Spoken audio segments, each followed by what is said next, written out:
Angie Poliskin, l'épouse de Rick Harrison, a finalement rompu son silence suite à la condamnation choquante de son mari, offrant une révélation inattendue et déchirante que personne n'a vu venir, ni les fans, ni les producteurs, ni même leurs amis et leurs familles les plus proches. Pendant plus d'une décennie, Rick Harrison a été l'incarnation du rêve américain, un homme d'affaires sans prétention mais astucieux dont l'agitation a transformé la série de télé-réalité. Étoile de pion en un phénomène culturel. Avec son accent aigu distinctif, Rick a captivé l'imagination du public alors qu'il négociait des accords de manière experte, faisait des blagues sèches et évaluait des antiquités de valeur au Gold and Silver Pawn Shop de Las Vegas. Mais derrière l'image apparemment soignée et familiale et les transactions rapides, une histoire beaucoup plus sombre se déroulait tranquillement. Le début de cette histoire est marqué par un coup de téléphone qui va tout changer à jamais. Une voix, tremblante de tension, dit simplement « J'ai besoin de parler ». Il s'agissait d'Angie Poliskin, la femme de Rick, qui était restée dans l'ombre pendant des années mais qui était désormais prête à partager la vérité. En quelques heures, la nouvelle de la condamnation de Rick a commencé à se répandre comme une traînée de poudre. Les gros titres ont inondé Internet, Rick Harrison, star des Pawn Stars, condamné à la prison à vie. Le public est resté stupéfait et sans voix. Comment l'homme qui se targue de préserver et de valoriser des objets historiques inestimables a-t-il pu être impliqué dans leur commerce illicite? Qu'est-ce qui a poussé le propriétaire de l'un des prêteurs sur gages les plus célèbres au monde à tomber dans un scandale aussi profond et inquiétant qui pourrait rivaliser avec les drames Netflix les plus tordus? Pour comprendre l'incroyable portée de cette histoire, il faut remonter au début. Rick Harrison n'est pas issu d'une vie privilégiée ou riche.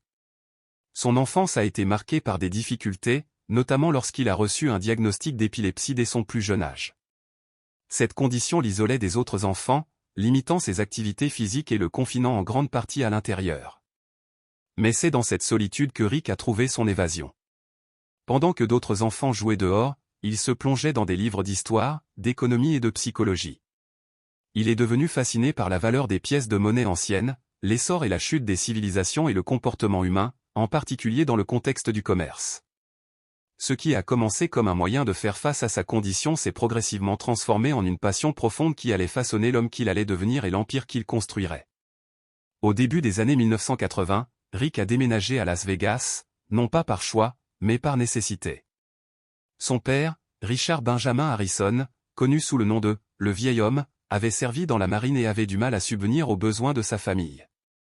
Avec peu d'argent à son actif, il a ouvert une boutique d'occasion à Las Vegas, commençant lentement à vendre des articles avec profit. Le vieil homme a rapidement compris qu'une histoire captivante derrière un objet pouvait ajouter une valeur substantielle. Il engageait ses clients en posant des questions qui transformaient chaque transaction en une histoire captivante. Cette approche a permis à sa boutique de se démarquer dans une ville inondée de prêteurs sur gages. Cependant, ce n'est que lorsque Rick l'a rejoint que leur entreprise a commencé à véritablement prospérer.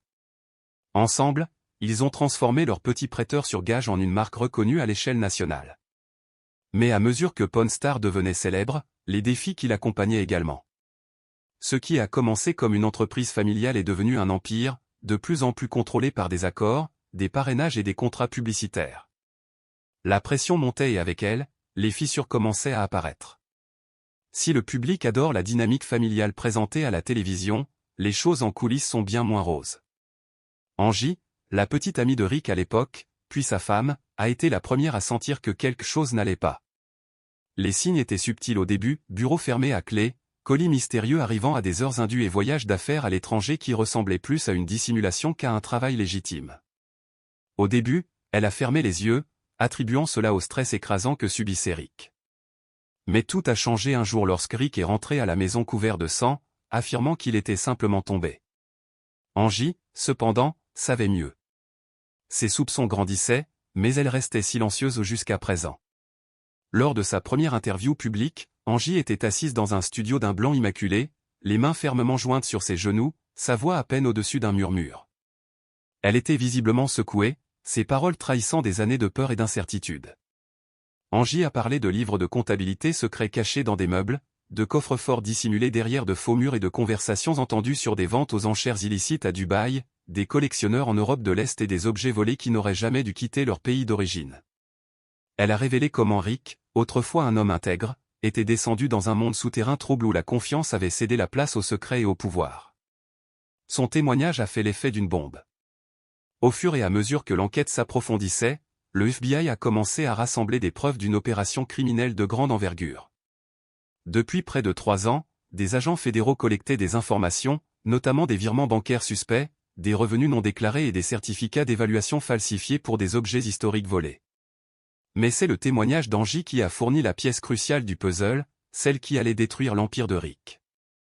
L'arrestation a eu lieu aux petites heures d'un mardi matin. Il n'y avait pas de caméra, pas de fanfare, juste un coup fort à la porte alors que des agents fédéraux prenaient d'assaut la propriété de Rick. Les rapports indiquaient que Rick n'avait pas résisté, il resta immobile, perdu dans ses pensées alors qu'il voyait tout ce qu'il avait construit s'effondrer devant lui. Quelques heures plus tard, Angie a été placée sous protection alors que les enquêteurs fédéraux ont découvert une mine de preuves inimaginables. Coffres cachés, objets non enregistrés et bandes contenant des conversations avec des passeurs connus. Il était clair que cette affaire ne concernait pas seulement la fraude fiscale ou le blanchiment d'argent, il s'agissait d'une véritable entreprise criminelle, et son ampleur était bien pire que ce que l'on aurait pu imaginer. Lorsqu'un journaliste a demandé à Angie pourquoi elle avait attendu si longtemps pour se manifester, sa réponse a été directe et déchirante, « Parce que je l'aimais », a-t-elle admis. Et parce que j'avais peur de ce qu'il ferait si je ne le faisais pas. C'était une histoire non seulement de trahison, mais aussi d'amour, de silence et des conséquences terrifiantes de s'en libérer. Rick Harrison, autrefois le visage de la persévérance américaine et de l'esprit d'entreprise, était désormais devenu un récit édifiant sur la façon dont la célébrité et l'ambition peuvent déformer l'éthique d'un homme et le conduire sur la voie de la destruction. La tragédie de la chute de Rick ne réside pas simplement dans la trahison qu'il a provoquée, mais dans la destruction déchirante d'un homme qui semblait autrefois intouchable. Pendant des années, Rick a été admiré non seulement comme un homme d'affaires prospère, mais aussi comme un symbole du rêve américain. Il a rendu l'histoire et les antiquités à nouveau fascinantes, en présentant aux gens ordinaires des histoires extraordinaires. Pourtant, sous le charisme et les caméras, se cachait un homme complexe, ambitieux, hanté et finalement brisé. Alors, pourquoi Angie a-t-elle finalement pris la parole? Pourquoi a-t-elle choisi maintenant de révéler la vérité? Selon elle, la culpabilité est devenue trop lourde à supporter. Le point de rupture est survenu lorsqu'elle a découvert une mallette remplie de médailles de guerre, dont il a été confirmé plus tard qu'elle avait été volée dans un musée d'anciens combattants en France. Elle a confronté Rick, et quand il lui a dit de partir si elle ne pouvait pas le supporter, elle l'a fait, mais pas avant de prendre des photos incriminantes. Ces images floues, remises aux autorités, allaient constituer la dernière pièce du puzzle. L'homme qui disait autrefois « on ne sait jamais ce qui va passer par cette porte » est désormais enfermé derrière les barreaux, sa porte fermée pour de bon. Le Gold and Silver Pawn Shop reste fermé, même si les touristes curieux affluent toujours vers les lieux, dans l'espoir d'avoir un aperçu de la magie d'autrefois. Mais le mythe s'est effondré et la légende a été brisée. Pourtant, alors que la poussière retombe, de nombreuses questions restent sans réponse. Que reste-t-il caché dans les fichiers confidentiels? Quels autres secrets attendent d'être révélés? L'histoire de Rick Harrison est peut-être terminée pour le moment, mais la vérité est loin d'être entièrement découverte.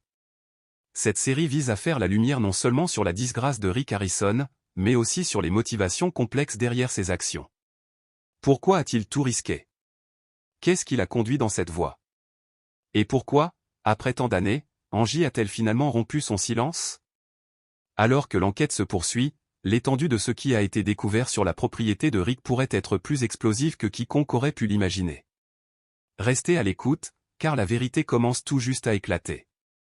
Avant le scandale, avant le drame judiciaire, Rick Harrison n'était qu'un jeune garçon de Lexington, en Caroline du Nord, diagnostiqué épileptique et rêvant de quelque chose de plus grand.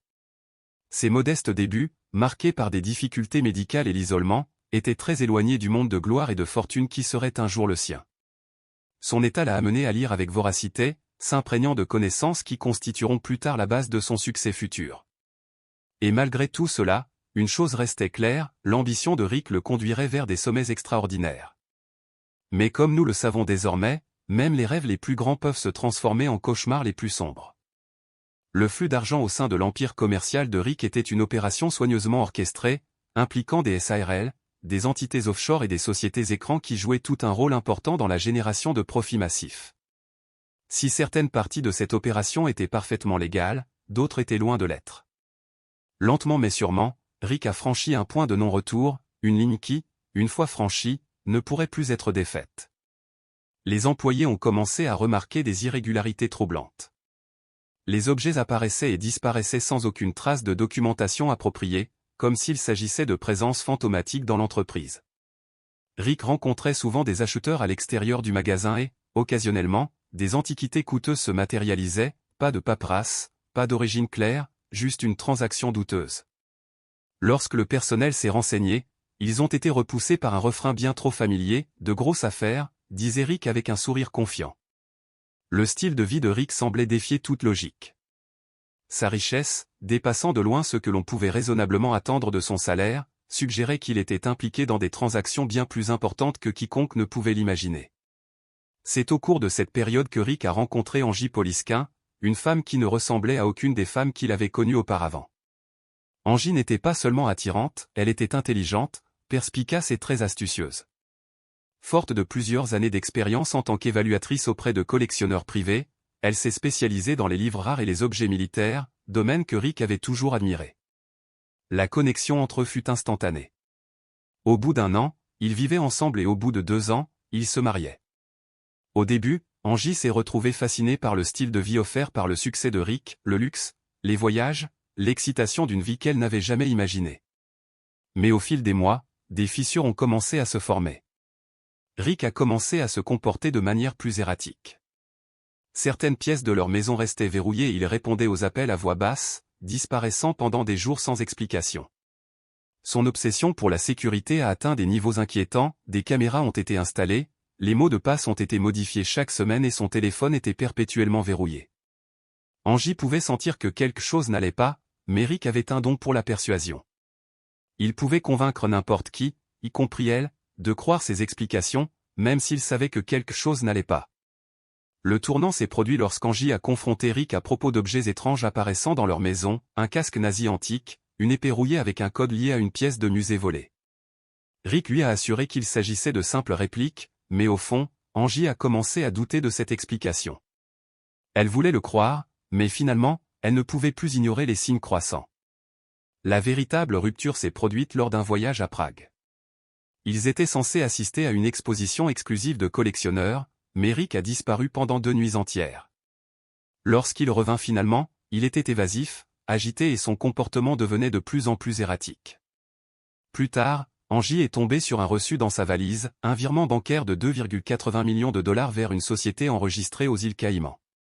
Cette nuit-là, Rick, ivre et incohérent, a commencé à marmonner des déclarations énigmatiques sur le « nettoyage de l'histoire » et la préservation des choses que le gouvernement préférerait enterrer. La terreur qui saisit Angie à ce moment était palpable.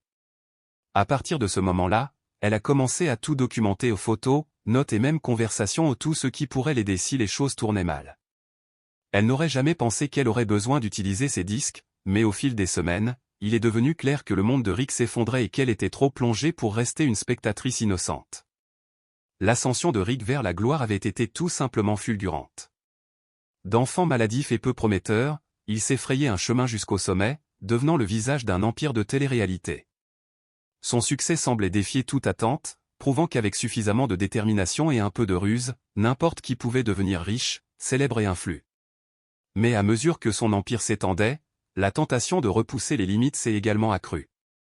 Rick ne voulait pas seulement réussir, il voulait remettre en question le système lui-même. Pendant un certain temps, il y parvint, jusqu'à ce que la pression devienne trop forte. Ce chapitre de son histoire ne portait pas seulement sur la façon dont Rick est devenu célèbre, mais aussi sur les fissures qui ont commencé à apparaître sous la surface, l'obsession du contrôle, le désir d'être invincible et la soif de plus.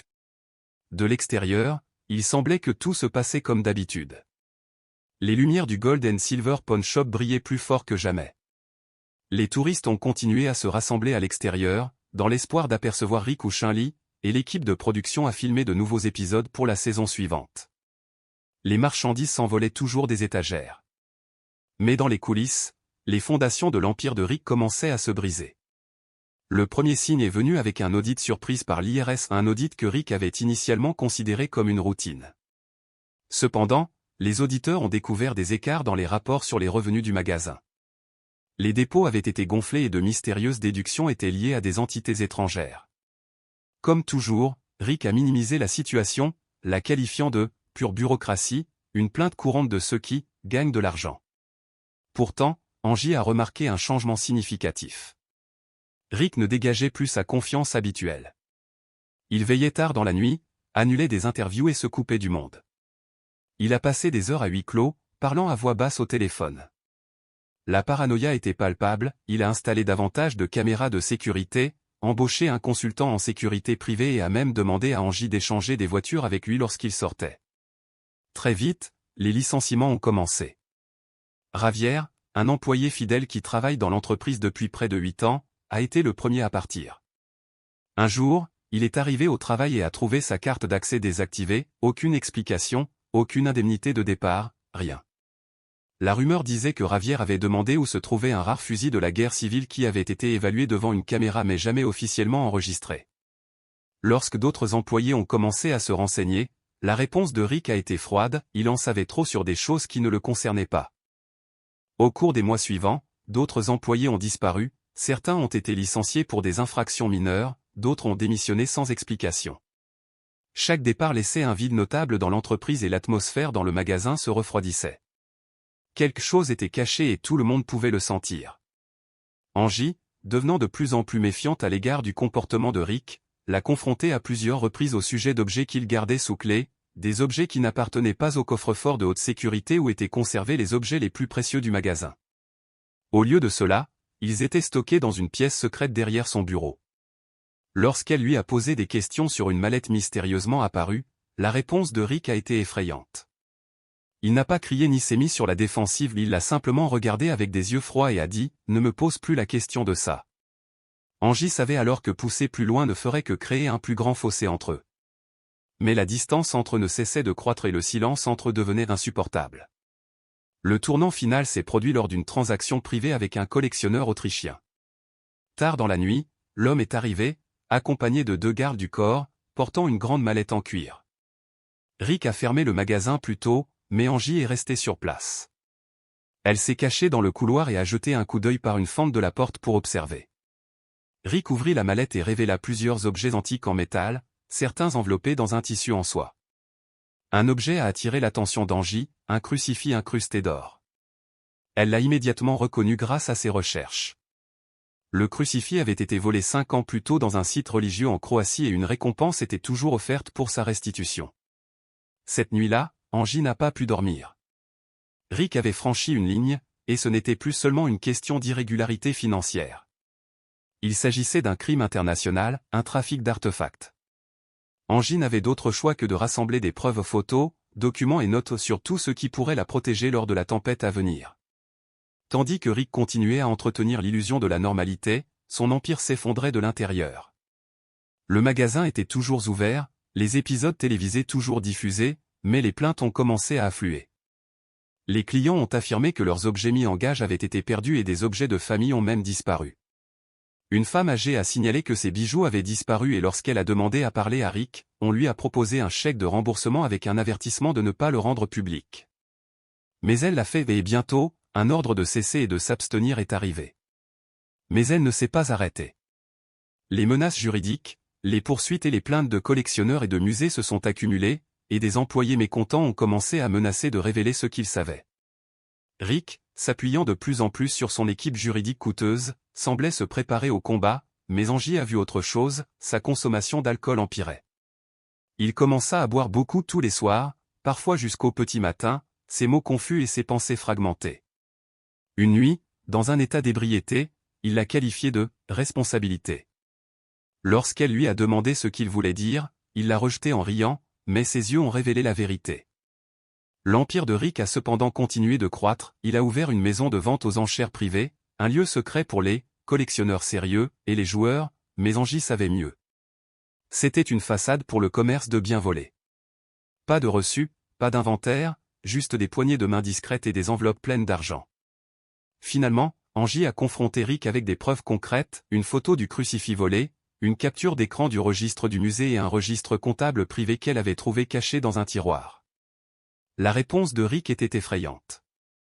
Il rassembla calmement les papiers, les glissa dans la déchiqueteuse du bureau et, la regardant dans les yeux, dit « Si jamais tu fais encore quelque chose comme ça, c'est fini. » Mais ce n'était pas fini, pas encore. Cette nuit-là, Angie a pris une décision, elle ne retournerait pas chez eux. Elle a appelé un avocat à l'aube pour savoir si elle pouvait être impliquée. L'avocat n'a pas mâché ses mots. Avez-vous la preuve qu'il manipule sciemment des biens volés? Il a demandé. Angie a répondu, oui. Il a répondu, n'êtes-vous pas celui qui sera ciblé? Peu de temps après, les choses ont commencé à se dégrader plus rapidement que prévu. Les agents fédéraux se rapprochaient et les associés de Rick disparaissaient. Miles, son partenaire international, a fui le pays. Un autre partenaire a été arrêté à l'aéroport avec des pièces anciennes non déclarées dans ses bagages. L'appel inévitable est arrivé, le nom de Rick faisait désormais partie d'une enquête interinstitutionnelle sur le trafic, la fraude et l'évasion fiscale. Rick a essayé de partir pour un « voyage d'affaires », mais Angie savait ce qu'il en était. 5 jours plus tard, il revint, pâle et émacié, les nerfs à rude épreuve. Il s'est enfermé dans son bureau pendant 16 heures, mais le mal était fait. Et puis Angie a découvert la vérité, le testament avait été réécrit en son absence, la laissant sans droit légal sur les actifs de Rick. Son empire, autrefois si grand, se désintégrait de l'intérieur, et Rick Harrison, star de la télévision et homme d'affaires autodidacte, s'accrochait désormais désespérément au dernier fils de son monde en ruine. Quand Angie a finalement décidé de s'exprimer, ce n'était pas pour la richesse, la vengeance ou la gloire. C'était parce qu'elle ne pouvait plus faire taire la voix dans sa tête, la voix de l'homme en qui elle avait autrefois confiance, maintenant réduit à une ombre, qui murmurait « Ne pose pas de questions si tu ne supportes pas les réponses ».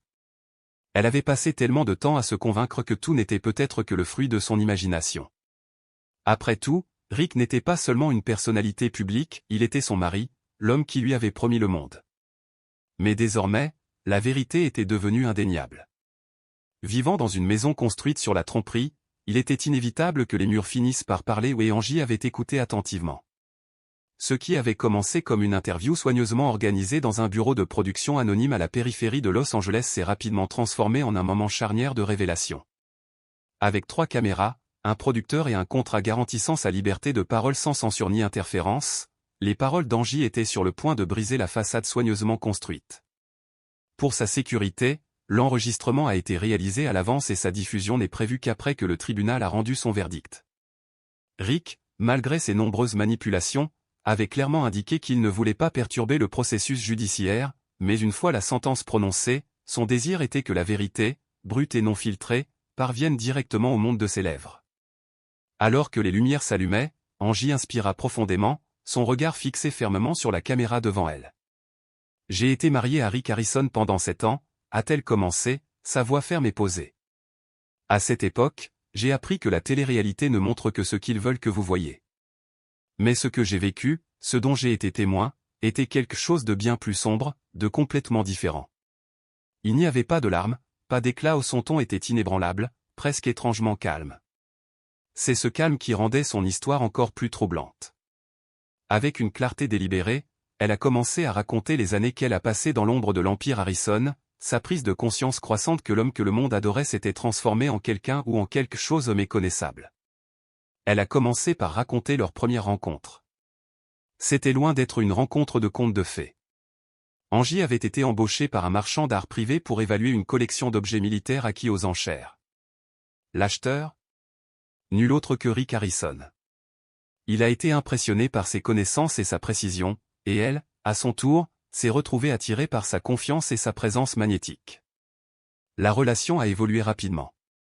En quelques mois, Rick avait emménagé dans son vaste manoir à Las Vegas et, en un an, elle s'impliquait profondément en l'aidant à organiser les acquisitions de son magasin. Je pensais que c'était juste du travail, réfléchit-elle, les yeux fixés sur l'intervieweur. Cependant, ce qu'elle a vite découvert, c'est que l'entreprise allait bien au-delà de ce qu'elle avait initialement imaginé et qu'elle était bien plus dangereuse. Elle a raconté les premiers signes troublants, des objets dépourvus de documentation appropriée, des acheteurs qui ne révélaient jamais leur identité et les fréquents voyages mystérieux de Rick, revenant parfois avec des pièces rares, des objets religieux anciens ou des armes qui semblaient tout droit sorties d'un musée. Chaque fois qu'elle remettait en question la légalité de ses acquisitions, Rick avait une réponse toute prête, tant qu'il est entre les mains de quelqu'un qu'il apprécie, il n'est pas volé. C'était un mantra qu'il répétait souvent, surtout après une nuit de forte consommation d'alcool. Il prétendrait que le patrimoine culturel n'était rien d'autre qu'une étiquette et que la plupart des gouvernements étaient trop corrompus pour mériter de s'accrocher à l'histoire. À une occasion, Angie l'a directement confronté, contestant sa justification d'un tel comportement. Cela ressemble à une excuse pour un vol, a-t-elle déclaré. Rick a simplement ri en réponse. Vous pensez toujours comme un civil, a-t-il fait remarquer.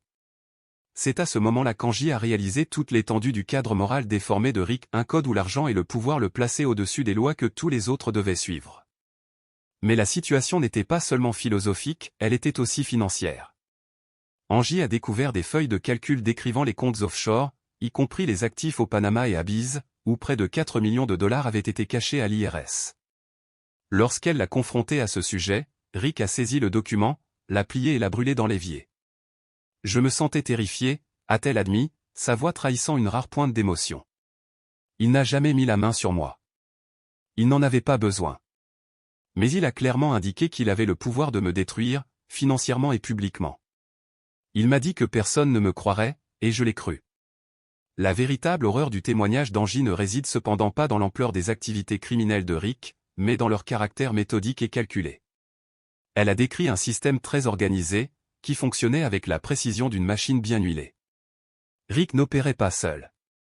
Il disposait d'un réseau d'évaluateurs prêts à falsifier les documents, de compagnies maritimes fermant les yeux et d'acheteurs qui ne remettaient jamais en question l'origine des objets rares qu'ils achetaient, tant que le prix était correct. Angie a rappelé les ventes aux enchères secrètes qui se déroulaient dans des maisons privées ou des hôtels de luxe, des événements où aucune caméra n'était autorisée et aucun reçu n'était délivré. Lors d'une de ces ventes aux enchères, Angie a immédiatement reconnu une pièce volée dans une cathédrale française. Quand elle en a parlé à Rick, il ne l'a pas nié. Au lieu de cela, il a simplement fait remarquer, ce n'est plus volé. La véritable horreur de ces opérations est devenue plus évidente lorsqu'Angie a résisté plus ouvertement, changeant ses mots de passe, supprimant son nom des documents officiels et lui suggérant même de prendre de longues vacances pour sa propre sécurité. Un soir, une voix masculine murmura « Arrête de creuser ». Angie, connaissant le vaste réseau de pouvoir et d'influence dont Rick disposait, n'a rien dit à personne, pas même à la police. Elle ne savait pas à qui faire confiance, alors elle a pris la décision difficile de tout documenter. Chaque appel téléphonique suspect, chaque transaction étrange et chaque fois que Rick quittait la ville pour revenir avec de nouveaux objets mystérieux. Elle a même installé une caméra cachée dans son bureau lorsqu'il n'était pas là. Les images ont montré que Rick rencontrait des individus dont les visages avaient été masqués dans les bases de données du FBI. Angie ne savait pas trop quoi faire des preuves, mais elle savait qu'elle devait être protégée. Elle l'a donc caché dans un coffre-fort sous le nom d'un ami. Je voulais m'échapper, a-t-elle déclaré, mais je voulais aussi que la vérité éclate au grand jour. Et c'est exactement ce qui s'est passé. Lorsque l'IRS a transformé son audit en enquête criminelle, des agents fédéraux ont contacté Angie. Ils ne lui ont pas demandé de trahir son mari, ils avaient simplement besoin de la confirmation que certains documents existaient. Elle a répondu honnêtement et la semaine suivante, elle a tout remis. Sa coopération était assortie de conditions strictes, anonymat jusqu'après la condamnation, protection et immunité de poursuite. En échange, elle a fourni au gouvernement une mine de preuves, des livres de comptabilité, des courriels privés, des enregistrements, des appels téléphoniques et un trésor d'actifs cachés. Rick ne l'a jamais soupçonné, du moins pas jusqu'au jour du procès. Angie était assise tranquillement au dernier rang, portant des lunettes de soleil sombre et une écharpe noire. Elle ne regardait pas Rick, et lui aussi évitait de la regarder. Lorsque le juge a annoncé le verdict de culpabilité de Rick pour toutes les accusations majeures, les augmentant à la prison à vie avec possibilité de libération conditionnelle après 30 ans, Rick s'est lentement retourné pour scruter la pièce. Son regard se fixa sur celui d'Angie, et pendant un instant éphémère, le masque froid qu'il avait porté tout au long du procès vacilla. Il y eut de l'incrédulité, suivi de la rage, et enfin, un vide creux. « Je ne l'ai pas fait pour le détruire », a déclaré Angie, la voix ferme et dénuée d'émotion. « Je l'ai fait pour me sauver, et peut-être même pour protéger les autres. » Lorsque le producteur posa une dernière question, « Pensez-vous qu'il regrette quelque chose ?» Angie resta assise en silence pendant un long moment. Puis, d'une voix calme mais certaine, elle répondit, « Je pense que la seule chose qu'il regrette, c'est de s'être fait prendre. » L'enregistrement ayant été arrêté, l'interview a été diffusée quelques heures plus tard à la télévision nationale et est rapidement devenue virale sur les réseaux sociaux, se propageant comme une traînée de poudre. Les réactions ont été rapides. Certains l'ont saluée comme une héroïne pour son courage, tandis que d'autres ont remis en question le timing de ses révélations. Pourtant, le sentiment dominant était celui du choc. La femme qui avait vécu silencieusement dans l'ombre de Rick Harrison avait, avec rien d'autre que sa voix, mis son empire à genoux. Et ce n'était que le début. Cette opération ne s'est pas produite du jour au lendemain, elle a été l'aboutissement d'années de travail préparatoire calme et patient. Chaque écoute électronique, chaque fausse évaluation, chaque information sur les opérations bancaires offshore ajoutait une autre couche à un réseau soigneusement construit. Lorsque l'enquête sur les transactions illégales de Rick Harrison a finalement été rendue publique, sa portée dépassait presque l'entendement. Plus de 4 ans avant l'arrestation de Rick, le FBI de Las Vegas avait reçu une information anonyme concernant des irrégularités dans le magasin Golden Silver Pound. Au départ, cela ressemblait à une plainte mineure émanant d'un client mécontent.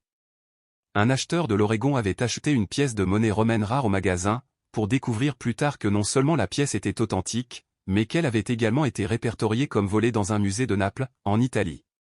Ce seul indice a ouvert la porte à une enquête qui allait démêler un réseau complexe d'activités criminelles. L'opération était fixée au 23 février, date inscrite dans les plans des agents qui préparaient ce moment depuis des semaines. Les équipes juridiques ont été mobilisées, les agents briefés et Yann Poliskin, sous haute sécurité, a été alerté quelques instants avant le début de l'opération. À 4h42 précise, le calme du petit matin a été percé par le bourdonnement silencieux des SUV noirs alors qu'ils approchaient du domaine de Rick Harrison.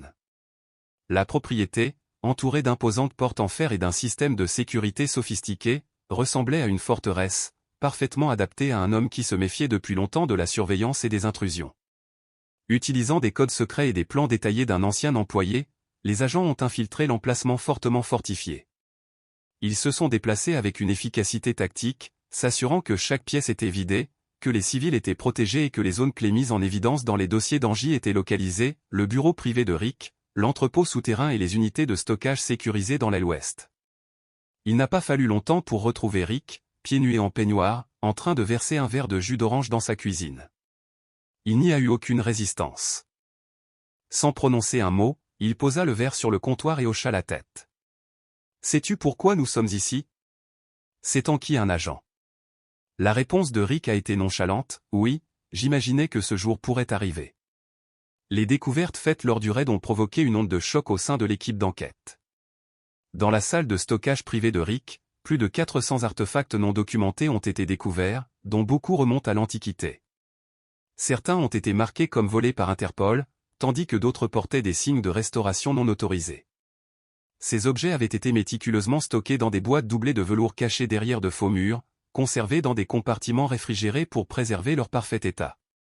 Les unités de stockage de l'aile ouest ont révélé une scène encore plus troublante, des dizaines de dossiers, de livres de comptabilité, de registres de vente et de notes d'acheteurs privés. Une note particulièrement révélatrice disait « L'acheteur préfère ne pas connaître la provenance et exige une vente rapide ». Les courriels trouvés sur l'ordinateur portable crypté de Rick, qui avait été déverrouillé par la division cybercriminalité du FBI, étaient encore plus accablants. Parmi eux, une conversation avec un diplomate qui avait discrètement organisé l'achat de souvenirs de la guerre froide en échange du soutien financier d'une fondation culturelle. Il ne s'agissait pas simplement d'un homme d'affaires enfreignant les règles, il s'agissait d'une opération de crime organisée dans son ensemble. Mais l'élément de preuve le plus troublant s'est présenté sous la forme d'un journal manuscrit, apparemment rédigé par Rick lui-même. Le journal détaillait ses pensées, ses motivations et ses projets futurs. Une entrée, datée de 3 mois seulement avant le raid, disait « Ils ne veulent pas que l'histoire appartienne au peuple. Ils veulent qu'elle soit sous verre, contrôlée, oubliée, mais je la fais revivre. Je lui donne de la valeur. » Cela pourrait être interprété comme de simples illusions de grandeur, mais dans ces mots se trouvait la vision claire d'un homme qui croyait qu'il ne commettait pas de crime mais réécrivait plutôt l'histoire alors que les médias n'en étaient pas conscients. Pendant 48 heures, les détails du raid sont restés secrets. Il n'y a eu aucune déclaration publique, aucune annonce d'arrestation. Rick a été détenu dans un établissement fédéral temporaire pendant que les agents examinaient la grande quantité de preuves qu'ils avaient rassemblées. Pendant ce temps, les principaux acheteurs ont été assignés à comparaître, les comptes professionnels de Rick ont été gelés et les maisons de ventes internationales qui avaient travaillé avec lui ont été contactées. Ce n'est que le 26 février, 3 jours après le raid, que la vérité a finalement été dévoilée. Une bannière d'information de dernière minute est apparue sur les écrans nationaux, Rick Harrison de Pawn Stars arrêté, le FBI l'implique dans un trafic d'artefacts, un blanchiment d'argent et une évasion fiscale. Le scandale s'est répercuté dans tout le monde du divertissement, mais au sein de la communauté juridique, un sentiment de soulagement s'est répandu. l'opération Desert qui avait atteint son objectif premier et le procès de l'une des personnalités de la télévision américaine les plus célèbres était désormais imminent. Mais pendant que Rick attendait son audience officielle derrière les barreaux, d'autres questions se posaient encore. Depuis combien de temps durait cette opération? Quelle était l'étendue du réseau de trafic? Et le plus urgent de tout, Rick allait-il enfin dire la vérité, ou maintiendrait-il le silence qu'il avait protégé pendant si longtemps? Les agents étaient particulièrement désireux d'enquêter sur l'opulent domaine de Rick Harrison à Las Vegas, plus précisément sur l'entrepôt souterrain, un lieu au mystère intense. Angie Poliskin l'avait un jour décrit comme un espace traité avec une révérence presque religieuse. Rick l'appelait « la chambre froide », un endroit que personne n'était autorisé à visiter. Les livraisons étaient étroitement contrôlées et la sécurité était toujours armée. Le code d'accès était changé tous les mois et même Angie, sa femme, n'y avait jamais mis les pieds. Lorsque le FBI s'est finalement rendu à l'entrepôt après l'arrestation de Rick, ce qu'ils ont découvert leur a fait froid dans le dos. Derrière une porte en acier de 2 tonnes, ils ont découvert un bunker high-tech, minutieusement organisé avec des vitrines conçues pour maintenir des niveaux d'humidité précis. Contrairement au prêteur sur gage chaotique de Rick, cet entrepôt était impeccable, clinique et systématiquement organisé. Chaque article était catalogué avec des numéros secrets et l'installation était équipée de capteurs de température, de détecteurs de mouvement et de serrures biométriques. À l'intérieur de ces compartiments, les agents ont découvert plus de 400 objets qui n'avaient jamais été enregistrés dans les inventaires officiels ni dans les déclarations fiscales, des objets appartenant à des musées et non cachés dans une collection privée. Parmi les trésors se trouvait un poignard de cérémonie de l'âge du bronze, qui aurait été volé dans une tombe anatolienne, un ensemble de pierres brutes provenant de la République centrale, possiblement lié à un conflit minier, médailles et ornements nazis pillés dans un musée militaire européen en 2011. Un rouleau araméen vieux de 2000 ans qui avait disparu des archives de Jérusalem il y a 10 ans, et le joyau suprême, un couvercle de sarcophage en obsidienne polie gravé de hiéroglyphes, une pièce qui avait été déclarée volée par le ministère égyptien des Antiquités en 2009. Les experts qui ont examiné ces objets ont été stupéfaits. Un professeur de l'université de Chicago, expert en artefacts du Moyen-Orient, a fait remarquer, cela ressemble moins à une collection privée qu'à un musée sur les crimes de guerre. Le niveau de sophistication des systèmes de climatisation, qui permettait de préserver des reliques délicates selon les normes de qualité d'un musée, a conduit le FBI à conclure qu'il ne s'agissait pas simplement d'une thésaurisation. Rick ne se contentait pas de collectionner des objets, il les conservait en vue d'une éventuelle vente. Chaque artefact était étiqueté avec des notes manuscrites, souvent avec un prix et les initiales d'un acheteur confirmé. Certains portaient même un symbole d'étoile, que les agents ont ensuite déchiffré comme une indication que l'acheteur avait manifesté un sérieux intérêt. Ce sur quoi les agents sont ensuite tombés était tout aussi étonnant. Cachés dans une armoire de bureau apparemment ordinaire dans le bureau de Rick, ils ont trouvé 6 dossiers, étiquetés de manière inoffensive avec des titres comme « Consulting »,« Asset Review » et « Legacy Holdings ». Après examen, ces dossiers contenaient des centaines de pages détaillant les reçus de virements électroniques, les rapports d'investissement et les relevés de comptes de banques situés dans des juridictions à secret financier comme la Suisse, Dubaï, les îles Caïmans et Malte.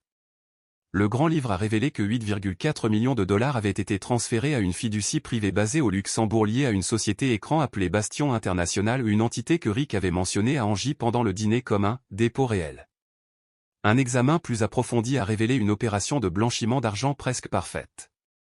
Rick avait utilisé des comptes internationaux déguisés en honoraires de consultants en recherche, puis avait canalisé ses fonds vers ses entreprises nationales, se faisant passer pour des services immobiliers et juridiques. Une découverte frappante a été un relevé bancaire d'une institution séchelloise, qui montrait un dépôt de 3,1 millions de dollars quelques semaines seulement après que Rick ait finalisé une vente privée d'une mosaïque byzantine disparue en Turquie depuis 1992. Cette mosaïque n'avait jamais été montrée dans un prêteur sur gage ni présentée à la télévision, mais les transactions financières indiquaient qu'elle était effectivement passée entre les mains de Rick.